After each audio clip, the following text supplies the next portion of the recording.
guys, welcome back to Mika's Menu. Thank you very much for having me in your kitchens today. So today we are switching things up a little bit. We are going to bake. Now I must say that I'm a better cook than I'm a baker, but that goes to show that this baking episode was the first thing that I needed to show you guys because I'm really good at this one, and I said that banana bread had to be the first thing that I had to show. Also, the reason why I picked this one as the first baking episode is because it stands to what Mika's Menu is all about, and it is about making cost-effective, easy dishes, and this gets those two things down pat. We are going to be using overripe bananas. Now, you can get these overripe bananas in the market. The vendors are willing to sell it all for next to nothing. Some of them even give it away for free. Or even if it's that you buy 100 bananas, and sometimes, you know, your banana is just overripe on you and then you want to throw it away. Don't. Here's what to do, and here's the tip. When you get these bananas, if it is that you're not going to use them all right away, you can just peel it, dunk it in a plastic bag and freeze it. And then you can make a smoothie because it's now ice, right? So you can just throw it in the blender, add the other ingredients, make a nice banana smoothie. You can make banana bread, and this is what I'm going to show you today, how to utilize ingredients and how to decrease waste, because wasting up in this joint. I am not going to waste any more of your time. We're gonna get straight into it and let's get cooking. Alright, so these are the ingredients for the banana bread deluxe version in this one, as we're going to be adding chocolate chips. You can opt out of adding chocolate chips to it, but if you haven't tried it with, you should, because it really complements the banana flavor really well. Okay, so we're gonna start off with a cup of mashed bananas. It works out to be about 6 or 7 bananas depending on the size. We're gonna be using chocolate chips, half cup of butter, 2 eggs, 1 cup of sugar, 2 cups of flour, 1 teaspoon of baking soda, 1 tablespoon of cinnamon or all-purpose spice, and 2 tablespoons of mixed essence or vanilla essence. Okay, so the first thing that you want to do is take your strainer and your flour, and you want to sift the flour first. I think that this step is really important. I just have a preference in doing this as it makes the flour easier to mix with the rest of the ingredients.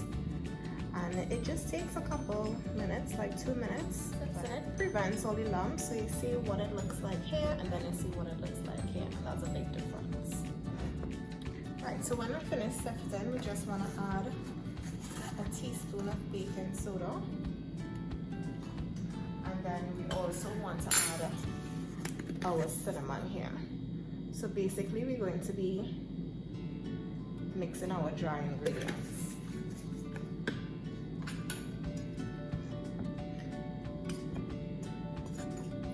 And once that's mixed in, you want to set it aside and continue with your wet ingredients. Nice. Right, so your wet ingredients, you want to start with your half cup of butter. That is at room temperature. And then you want to add a cup of sugar and cream those 2 ingredients together. So you're just taking a fork and mixing it around until it is that it becomes like a paste. Creamy consistency. Right, and then you want to set this aside. Not too far, because you're just gonna crack the 2 eggs. And you want to crack it in a separate bowl. You can even crack the second one in a separate bowl, but I'm just gonna hope that I got 2 good eggs. Great. And then we're just gonna whisk it. Right, grab a nice fork. Just whisk it together. Nice. And now we're gonna add it into our sugar and butter mixture. And now we're gonna mix it in well.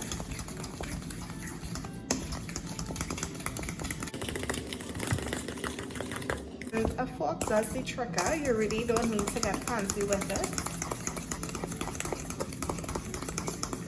If you want to invest in other utensils, you can, but I'm showing you how you can make things with utensils and even ingredients that you have already. Right, and you have this consistency. Now I'm just going to eyeball this. Saying that it's about 1, 2, and you just gonna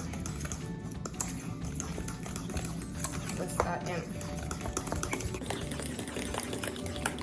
That's running so good already. Love how essence smells and tastes in baked goods. Right, so we're gonna set this aside. So we have the 7 bananas, 1, 2, 3, 4, 5, 6, 7. And we're just gonna take a fork and mush them together. Just break them down with the fork until it becomes like a paste. And because it's overripe, it's not gonna be very difficult.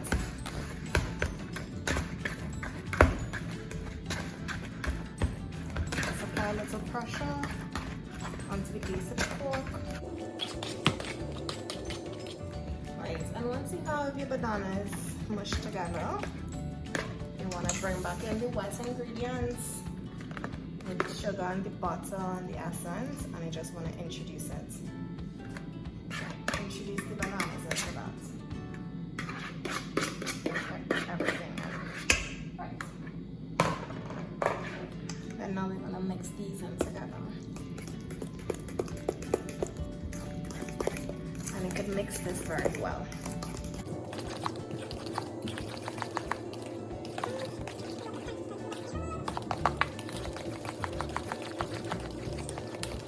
So now that we have our wet ingredients, and now we have our dry ingredients, we're just gonna pour our wet ingredients into the dry.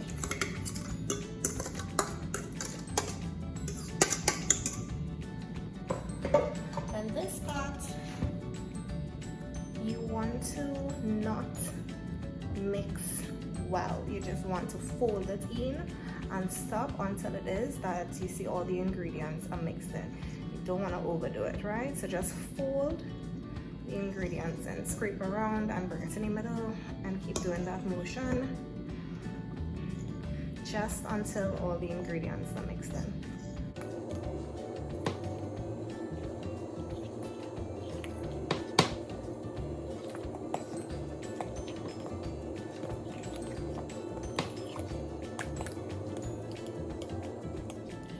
Right, and if it is that you are just making banana bread, you can stop right here and pour it into the baking dish.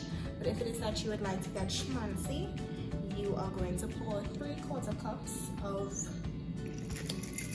chocolate chips, and you just want to be gentle as well with mixing this in. Just fold it in just enough to get into the batter. Alright, you're going to be actually using a full cup, but the reason why I separated it is because you want to use 3/4 in the batter and then you want to use 1/4 to go on top. Alright, so this is done. This is the banana bread batter, and now we're just going to pour it into the baking dish. Right, so we're going to take the batter and just gently pour it into the baking dish that has been buttered and floured. You know how to do it. Pass a piece of margarine or butter all around, all in the creases in the baking dish, and then dust it with a little bit of flour, and then you're gonna pour the batter into that. She looks good. Yes. Right, so we're just gonna give her a little shake to settle her in evenly. Yes, and she's a queen. She's an icon. She's here for it. So I just added the remaining quarter cup of chocolate chips on top of her, and she's ready to pop in the oven at 350 degrees. That has been preheating for at least 5 minutes. Yes, we did this. Look how beautiful she came out, and she has this beautiful caramel outside. I had her in for about 60 minutes. Just make sure that you check her with a toothpick before you take her out completely to make sure that she's cooked inside. If the toothpick comes out clean, you know she's done.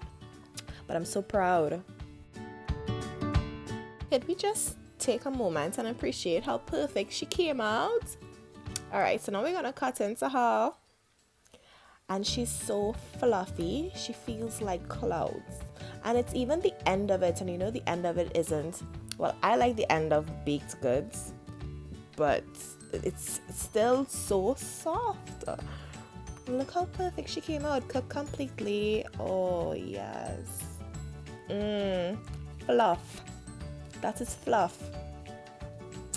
Oh my gosh, she came out so good. That is jello. What is that? Is that banana bread or is that marshmallow? Oh, she's so beautiful. She looks beautiful. She smells beautiful. She tasted amazing. Amazing. The banana flavor really came through, the chocolate gooiness in her. I was so proud of this recipe. We did this, and guys, y'all know I'm a better cook than I'm a baker. But if y'all like this kind of baking episodes and y'all want to see more, comment below and let me know what else y'all want me to try. This was so much fun. And if y'all like recipes like this, Trini cooking, or just fun things to make in the kitchen, subscribe to my channel, like, share, and I'll see y'all in the next video.